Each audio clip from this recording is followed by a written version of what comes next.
새해 첫날 강원도 동부전선 철책선이 월북자에게 뚫리는 일이 발생했습니다.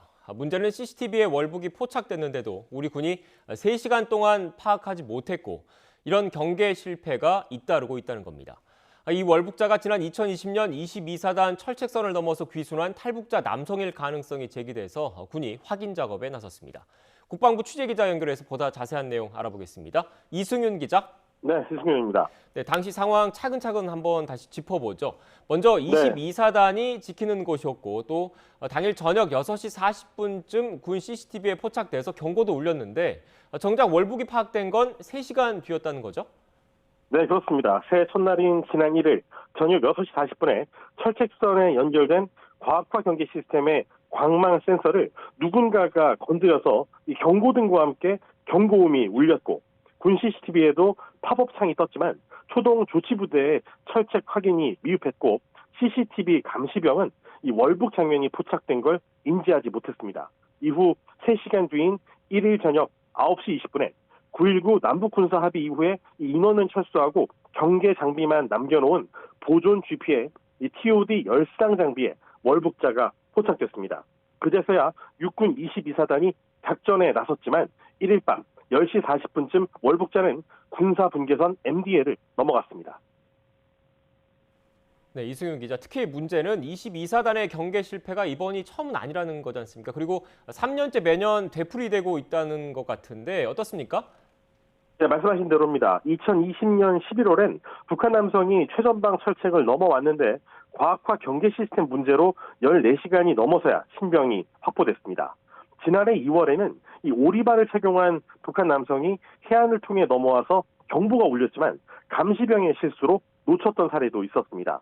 좀 오래되기는 했지만 앞서 2012년에는 이 북한군 병사가 군 초소의 문을 두드려서 귀순 의사를 표시했던 이른바 노크 귀순이 발생하기도 했습니다. 네, 월북자의 생사 그리고 안전은 확인됐습니까? 네, 아직까지 확인되지 않았습니다. 서해 공무원 사망 사건의 재발을 막기 위해 군은 어제 오전 서해지구 군통신선을 통해 대북 통지문을 보냈습니다. 국방부 부승찬 대변인은 우리 국민 보호 차원에서 대북 통지문을 발송했지만 현재까지 북측의 답변은 없다고 말했습니다.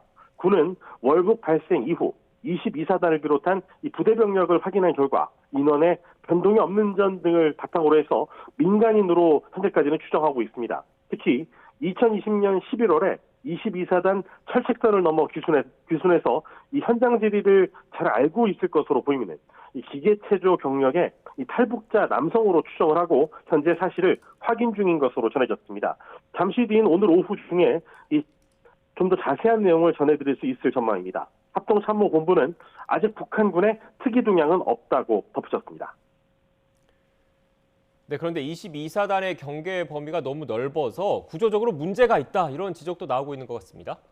네, 그렇습니다. 22사단은 험준한 산악지형과 긴 해안을 함께 경계하는 부대입니다. 책임구역이 전방 육상 30km, 해안은 70km에 달합니다. 책임구역이 25에서 40km 정도인 일반 사단과 비교해도 2배 이상 넓은 상황이죠. 문제는 이 군이 현역병 감소에 대비하는 국방개혁의 일환으로 올해 중후반까지 22사단이 속한 8군단을 해체하고 22사단을 3군단으로 흡수, 통합시킬 예정이라는 점입니다. 이렇게 되면 22사단의 책임구역이 지금보다 더 늘어날 수도 있습니다. 이미 삼척지역의 23사단 본부는 23 경비여단으로 개편이 완료된 가운데 군 관계자는 이번 월북 사태가 발생해도 8군단 해체를 더 이상 미룰 수 없는 상황이라고 말했습니다. 네, 이번 월북 과정에서 과학화 경계 시스템의 문제는 없었습니까? 네, 있었습니다. 이번엔 문제는 없었습니다. 1일 저녁 6시 40분에 이 철책선에 연결된 과학화 경계 시스템인 이 광망 센서는 정상적으로 작동한 것으로 파악됐습니다. 합참관 기자는 월북이 발생했던 이 철책의 과학화 경계 시스템은 이미 부강이 이루어진 상태였다면서 현재는 미흡했던 이 초동 조치가 경계 작전 실패의 원인으로 추정되고 있다고 설명했습니다. 다만 군은 앞서 말씀드린 2020년 11월에 북한 남성이 철책을 넘어 귀순했던 지점에 인공지능, 즉 AI 시스템을 시범 적용했는데 이번에 월북이 발생한 지점에는 AI를 적용하지 않았던 것으로 파악됐습니다. AI가 이 과학화 경계 시스템에 적용되면 딥러닝을 통해서 오경보 비율을 줄여줘서 경보의 정확도를 높이는 효과가 있는 것으로 알려졌습니다. 네, 이승윤 기자. 그러니까 결국 첨단 경계 시스템 유무와 별개로 근무자의 자세가 중요하다 이런 말씀이십니까?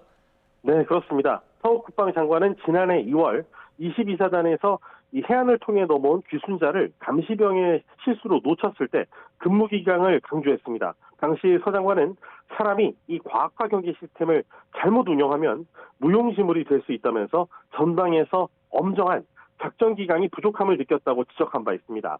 원인철 합참 의장도 올해 신년사에서 기본과 원칙에 충실한 가운데 평시 경계 작전에 완전성을 갖출 것을 당부했습니다. 일단 이 광망 센서가 울렸을 때 철책 현장에 출동했던 이 초동주시 부대가 이상 징후를 제대로 발견하지 못해서 철수했고 CCTV 감시병이 이 팝업창에 뜬 월북 모습을 제대로 포착하지 못해서 적극적으로 작전을 제때 수행하지 못한 게 이 원인으로 파악된 만큼 장관과 합참의장의 당부사항이 정작 이 최전방에서는 제대로 이행되지 않은 문제가 있었던 겁니다. 합참은 현재 합참 정비 태세 검열실에서 이 실장을 포함해 17명을 22사단에 파견해 당시 상황을 전반적으로 조사하고 있습니다. 이에 따라 이르면 내일, 늦어도 나흘 뒤쯤에는 합참에서 조사 결과를 설명할 수 있을 전망입니다. 지금까지 국방부에서 YTN 이승윤입니다.